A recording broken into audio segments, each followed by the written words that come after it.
తెలంగాణలో 11 మంది ఐఏఎస్ల బదిలీ, సీనియర్ ఐఏఎస్లను బదిలీ చేస్తూ ఉత్తర్వులు జారీ.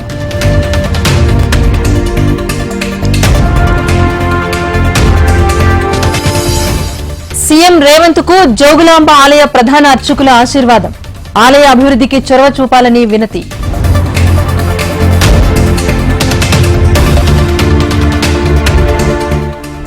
సమ్మక్క సారలమ్మను దర్శించుకున్న మంత్రి సీతక్క, మేడారంలో పోలీస్ కమాండ్ కంట్రోల్ రూమ్ ఏర్పాటు.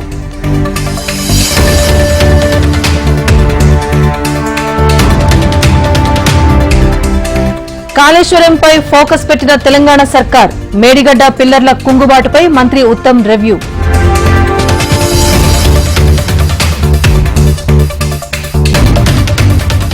ఎక్స్గ్రేషియా పెంపుపై కొండ సురేఖ తొలి సంతకం, ఉత్సవాలకు ఏనుగులను తెచ్చుకునేందుకు అనుమతి.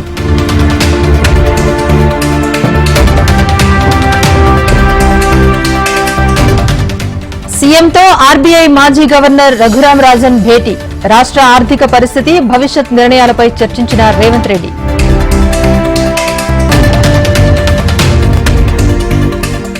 ప్రజాస్వామ్యబద్దంగా కాంగ్రెస్ పాలన, తెలంగాణను అగ్రగామిగా నిలుపుతామన్న మంత్రి శ్రీధర్ బాబు.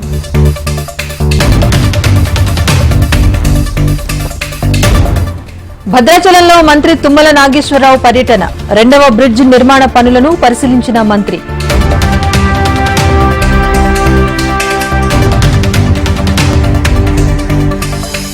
పీవీ మొదటి నుంచి కాంగ్రెస్ వాది, పీవీ ఏ పదవి చేపట్టినా వన్నె తెచ్చారన్న జీవన్ రెడ్డి.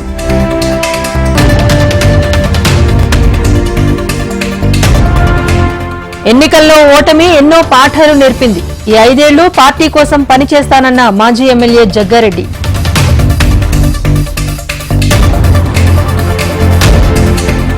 రాజధాని లేని రాష్ట్రంగా మార్చారు, జగన్ తప్పులు సరిచేస్తామన్న చంద్రబాబు.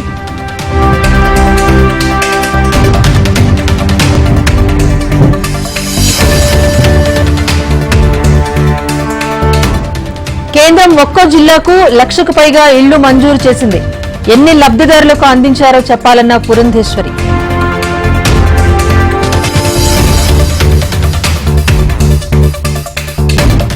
రెండు నెలల్లో డ్రగ్స్ ను పూర్తిగా నిర్మూలించాలి, సిటీలో డ్రగ్స్ గంజాయి మాట వినపడొద్దన్న సిపి శ్రీనివాసరెడ్డి.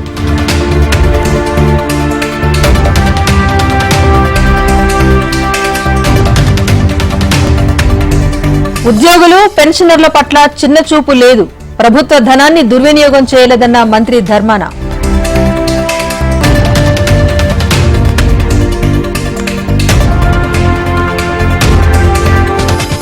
టీజీబీకేఎస్ సింగరేణి కార్మికులకు చేసిందేమీ లేదు, ఉద్యోగాల పేరుతో కేసీఆర్ మోసం చేశారన్న కూనంనేని.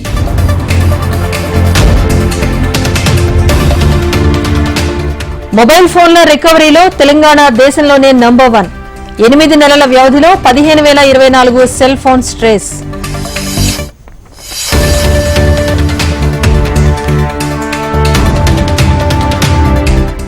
వరకట్న వేధింపులు, చిత్రహింసలు, సికింద్రాబాద్ లో భర్త ఇంటి ముందు భార్య ధర్నా.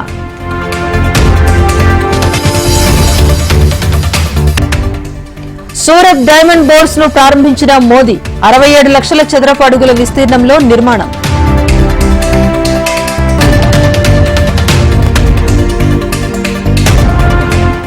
పార్లమెంట్లో భద్రతా వైఫల్యం దురదృష్టకరం, ప్రతిపక్షాలు రాద్ధాంతం చేయొద్దన్న మోదీ.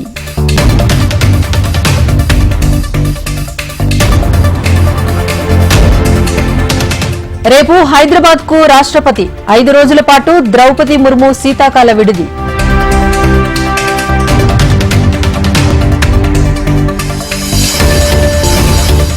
నాగ్పూర్లోని ఓ సోలార్ కంపెనీలో భారీ పేలుడు, ప్యాకింగ్ చేస్తున్న 9 మంది కార్మికులు దుర్మరణం.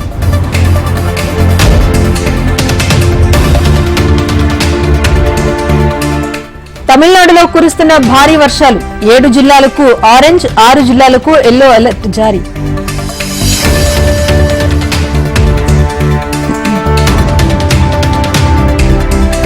లిబియా తీరం వద్ద పడవ బోల్తా, ప్రమాదంలో 60 మంది వలసదారులు మృతి.